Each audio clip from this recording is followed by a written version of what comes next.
एक ऐसी खौफनाक बुढ़िया जो शैतान को अपने कब्जे में रखकर उससे लोगों को कत्ल करवाया करती थी और उसके इस काले जादू का सबसे खतरनाक शिकार बनता है एक हंसता खेलता परिवार। इस शैतानी बुढ़िया के श्राप की वजह से उनकी एक बेटी बिना जीभ के पैदा हुई तो दूसरी बेटी ने पैदा होते ही दम तोड़ दिया और इस सब का जिम्मेदार था उन बच्चियों का पिता थॉमस, जिसने उस बुढ़िया की बेटी से अपना रिश्ता तोड़ दिया था और इसी वजह से उस बुढ़िया ने थॉमस और उसके पूरे परिवार पर काला जादू कर दिया था। मगर इस पछतावे और गुनाह के बोझ को थॉमस सह नहीं पाया और आखिरकार उसने खुदकुशी कर ली। लेकिन इसके बावजूद उसकी पत्नी मैरी ने हार नहीं मानी और उसने उस बूढ़ी औरत को मारने का फैसला कर लिया, जिसकी वजह से कुछ दिन बाद एक बहुत ही बड़ी तूफानी रात में मैरी की बेटी सैडी अंधेरे में एक बड़े से पेड़ को खरोच कर एक क्रॉस का निशान बना रही थी। मगर तभी अचानक उसके सामने उसकी माँ खड़ी हुई, जिसने उसे चेतावनी दी कि जब तक मैं ना बुलाऊं तब तक तुम उस घर के अंदर नहीं आओगी। और इतना कहकर वो अकेली ही एक घर के अंदर चली गई। अब उस घर के अंदर जाकर वो लड़की उसी शैतानी बुढ़िया से मिली और उसने उसे कुछ पैसों के साथ एक खून की शीशी पकड़ा दी। मैरी ने उससे कहा कि मैंने जो खून तुम्हें दिया है मैं उसके मालिक को नरक की आग में जलता हुआ देखना चाहती हूँ। जिस पर उस बूढ़ी औरत ने उसे एक चाकू देते हुए कहा कि इसके लिए शैतान अपने एक सेवक को चुनेगा और तुम्हें सबसे पहले उसे पृथ्वी पर कैद करना पड़ेगा। इस काम के लिए मैं एक रस्म करूंगी जिसके बाद जिस इंसान का ये खून होगा उसके अंदर खुद शैतान प्रवेश करेगा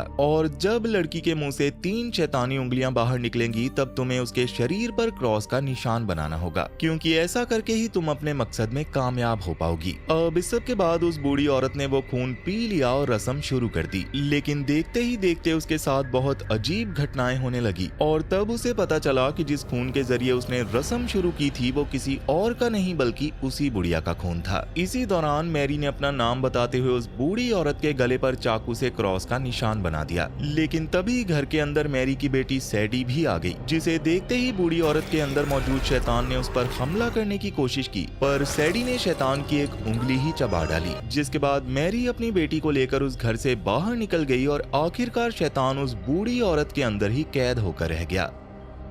खैर, अब इसके 3 महीने बाद एली और बेथ नाम की 2 दोस्त अपने सुख दुख की बातें कर रही थी। दरअसल कुछ दिन पहले एली की माँ की मौत हो चुकी थी और अब एली उस घर को बेचना चाहती थी। तब थोड़ी देर बाद जैसे ही बेथ एली के घर से गई तो अचानक एली को घर के अंदर से एक गाने की आवाज सुनाई दी और उस आवाज का पीछा करते हुए जब वो एक कमरे में पहुंची तो उसने देखा कि एक म्यूजिक सिस्टम अपने आप ही चल रहा था, जबकि हैरानी की बात ये थी कि एली के अलावा उस घर में और कोई भी नहीं था। अब इसके अगले दिन एली अपनी पड़ोसी से मिली जो उसकी माँ की मौत से बहुत ज्यादा दुखी थी। लेकिन वो एली से बहुत गुस्सा भी थी क्योंकि अपनी माँ की बुरी हालत देखने के बावजूद एली उसे छोड़कर चली गई थी और इसी वजह से उसने एली के गाल पर एक जोरदार थप्पड़ मार दिया। पर फिर भी एली कुछ ना कहते हुए बेथ के साथ घर के अंदर जाकर ड्रिंक करने लगी, जिसके दौरान एली ने बेथ को बताया कि उसकी माँ की खराब हालत के बावजूद वो उन्हें छोड़कर अपनी जिंदगी जीने चली गई थी। जिस पर बेथ ने उसे समझाते हुए कहा कि जो बीत गया है उसे सोचकर अब कोई फायदा नहीं है, अब तुम्हें अपनी जिंदगी खुद जीनी होगी और पुरानी बातों को भूलकर आगे बढ़ना होगा। और इन सब बातों के बाद बेथ भी वहाँ से चली गई और एली उस बड़े घर में बिल्कुल अकेली रह गई। तब घूमते हुए उसे बचपन की कुछ चीजें मिली, जिनमें एक एल्बम भी था जिसमें उसके और उसके पिता के हर फोटो को किसी ने मार्कर से बुरी तरह से बिगाड़ दिया था, जिसे देखकर एली थोड़ा घबरा गई। पर तभी अचानक उसके पास एक फोन आ गया। फोन पर एक औरत ने उससे कहा कि तुम्हारी माँ ने मुझे तुम्हारे बारे में सब कुछ बताया था। मेरे पास एक ऐसा इंसान है जिसे नर्स की बहुत जरूरत है और तुम्हें इन सब चीजों का अच्छा एक्सपीरियंस है, इसलिए मैं चाहती हूँ कि तुम मेरे लिए काम करो, लेकिन इसके लिए तुम्हें दूसरी जगह पर शिफ्ट होना होगा। लेकिन एली ने इसके बारे में उसे कोई साफ जवाब नहीं दिया।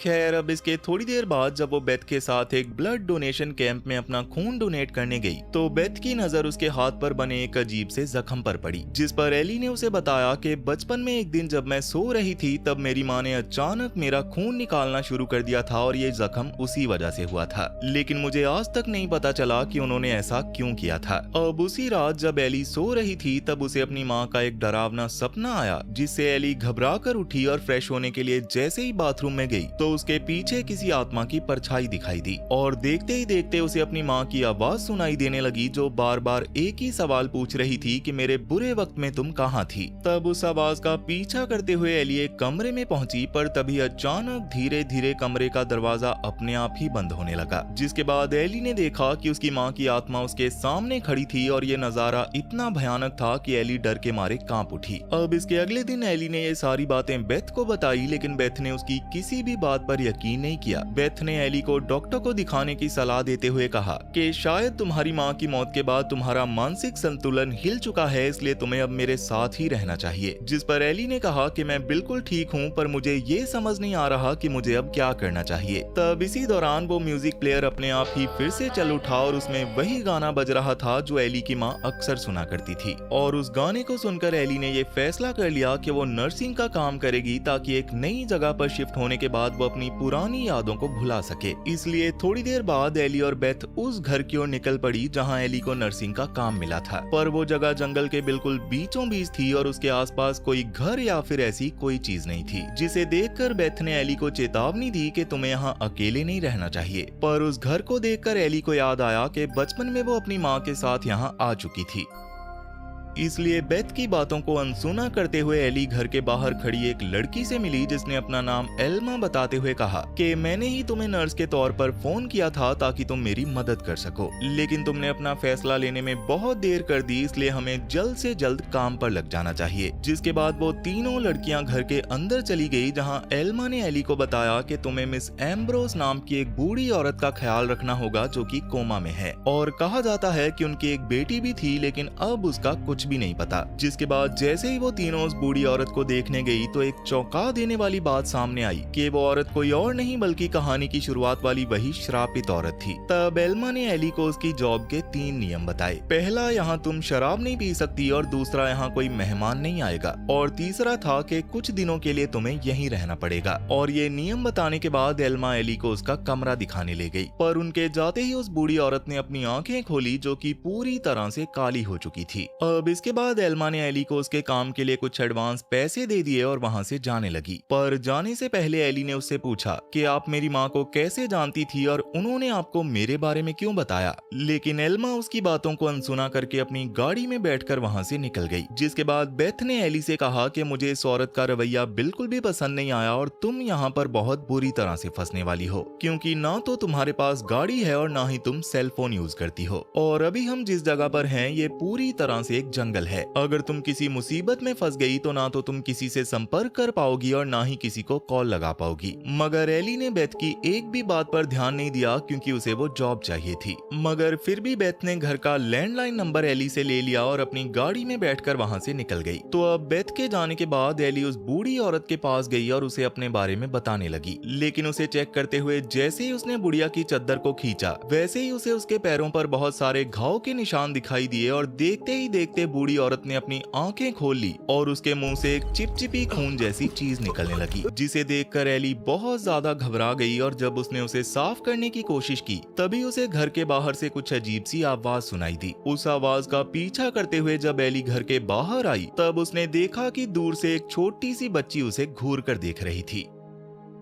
तब घूमते हुए एली को पेड़ पर बना वही क्रॉस का निशान दिखाई दिया, जिसे कहानी की शुरुआत में उस छोटी बच्ची ने बनाया था। इन सब चीजों को देखकर एली को बहुत ज्यादा अजीब लगने लगा था, पर फिर भी इन सब को अनदेखा करते हुए वो घर के अंदर वापस चली गई। खैर, अब इसके थोड़ी देर बाद रात के अंधेरे में जब वो घर के बाहर चाय पी रही थी, तो अचानक उसे अपनी माँ की आवाज सुनाई दी, जो कि उसे ही बुला रही थी। लेकिन इसे अपना वहम समझकर एली वापस घर के अंदर आ बैठी। वहाँ पर उसने म्यूजिक प्लेयर चालू किया और अपनी पसंद का एक गाना सुनने लगी। जिसके थोड़ी देर बाद वो उस बूढ़ी औरत के कमरे के अंदर चली गई, ताकि वो उसे चेक भी कर सके और उसके साथ थोड़ा समय भी बिता सके। लेकिन इसी दौरान बैठे बैठे एली की आंख लग गई, और तभी अचानक उस बूढ़ी औरत के मुंह के अंदर से एक शैतानी हाथ बाहर आने लगा, और वो हाथ जैसे ही एली की ओर बढ़ा, वैसे ही अचानक घर का फोन बज उठा, जिससे एली जाग गई और कॉल उठाने चली गई। असल में बेथ ने ही एली का हालचाल पूछने के लिए उसे कॉल किया था। बेथ ने उससे कहा कि मैं ऐसे ही तुम्हें वहां छोड़कर चुप नहीं बैठने वाली। मुझे एल्मा का रवैया बहुत ही ज्यादा अजीब लगा, इसलिए अब मैं एक डिटेक्टिव हायर करूंगी जो उसके बारे में जानकारी निकाल सके। अब इसके थोड़ी देर बाद कॉल कटते ही एली को फिर से घर के बाहर से कुछ अजीब सी आवाज सुनाई दी और जैसे ही उसने घर का दरवाजा खोला तो उसके सामने एक सड़ा हुआ सेब पड़ा था, जिसे देखकर एली थोड़ा सा घबरा गई और कुछ ही देर में उसने एक पुलिस ऑफिसर को बुला लिया। तब उस पुलिस ऑफिसर ने एली से कहा कि शायद किसी बच्चे ने आपके साथ मजाक किया होगा, क्योंकि भले ही आसपास कोई घर ना हो लेकिन यहाँ से कुछ ही दूरी पर एक रेजिडेंटल एरिया है। मैं वहाँ जाकर पूछताछ जरूर करूंगा कि ये किसने किया है। और इतना कहकर वो पुलिस ऑफिसर वहाँ से निकल गया।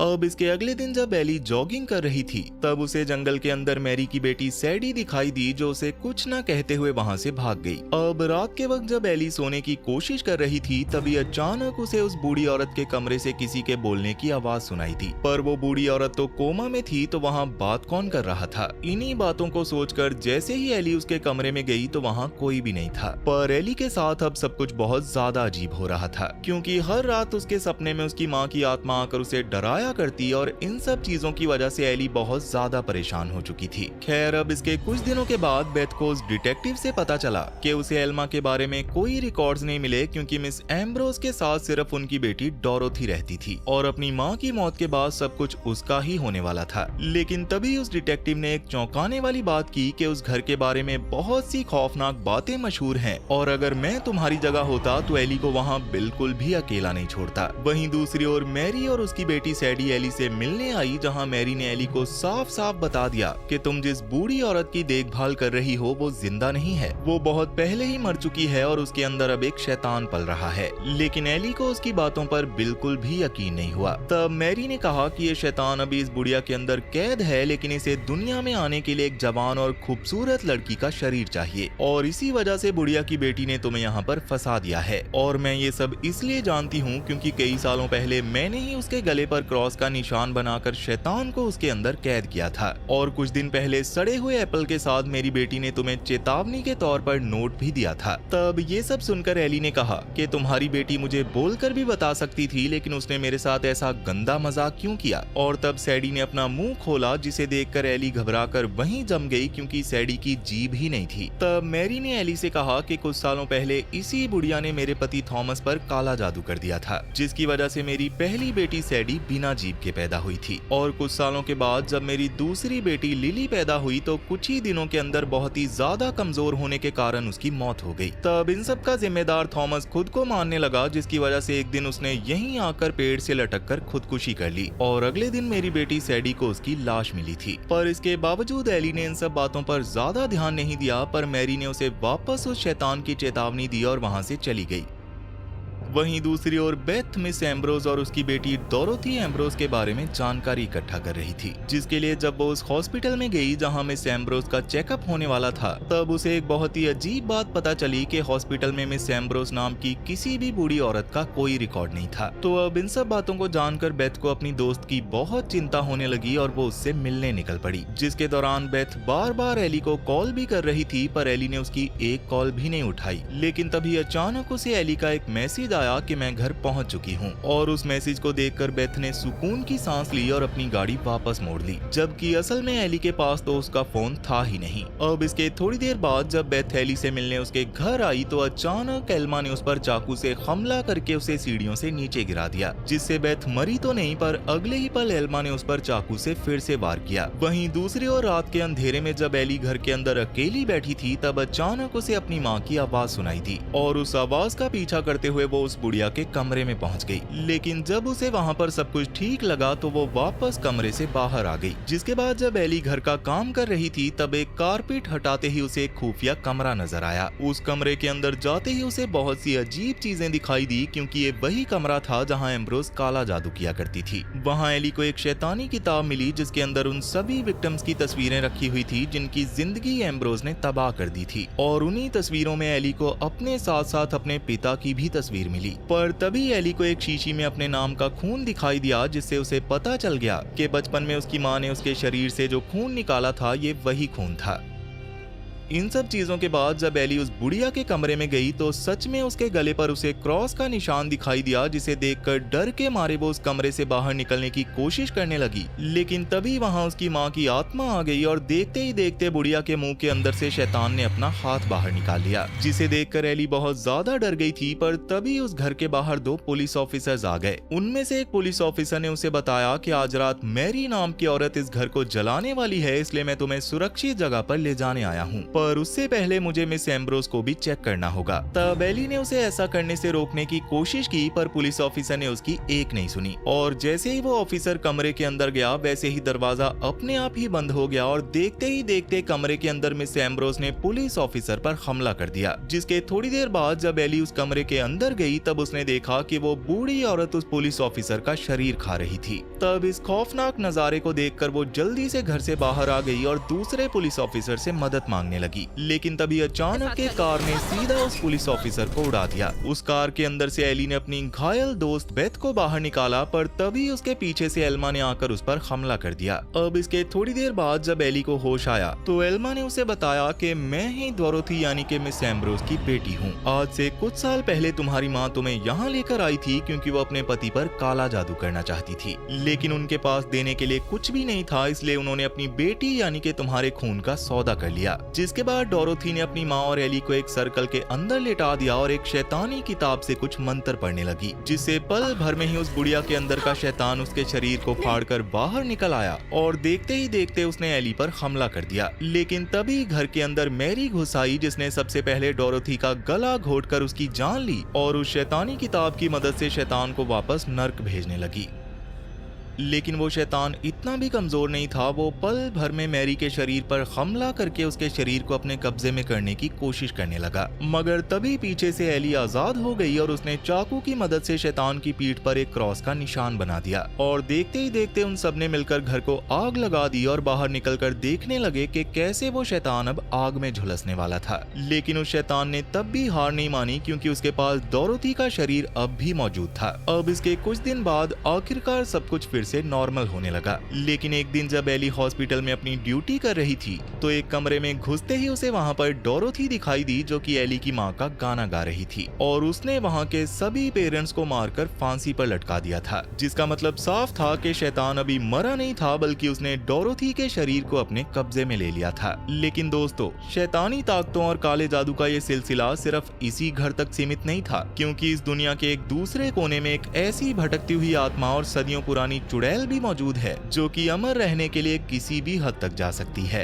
एक ऐसी माँ जिसका रिश्ता अपने ही बच्चों के साथ इतना घिनौना है कि उसे सुनकर आपकी रूह कांप उठेगी और ये नहीं देखा तो समझो कुछ नहीं देखा। दरअसल मैं बात कर रहा हूँ पुर्तगाल के उन घने और खौफनाक जंगलों के बीच बने घर की, जहाँ अमेलिया नाम की औरत अपने जुड़वा बच्चों के साथ बिल्कुल अकेले रहती है। वो दुनिया की नजरों से दूर अपने बच्चों की हिफाजत तो कर रही है, पर उसके इस आलीशान घर में कुछ ऐसा छुपा हुआ है जो आम इंसान की समझ से बिल्कुल परे है। लेकिन क्या होगा जब अंधेरे का फायदा उठाकर कुछ अनजान लोग उसके बच्चों को चुराने के मकसद से अंदर घुस आएं? और अमेलिया के अंदर छुपी वो कौन सी ऐसी काली ताकत है जो उन चोरों के होश उड़ा देगी? ये जानने के लिए जल्दी से स्क्रीन पर दिख रही राइट वाली वीडियो पर क्लिक करें और जाने सदियों पुराने इस घिनौने खेल और काले जादू की पूरी सच्चाई। और अगर कुछ और देखना चाहते हो तो लेफ्ट वाली वीडियो पर क्लिक कर लो। तब तक मैं चला आपके लिए ऐसी ही एक और वीडियो बनाने। सो टाटा बाय बाय।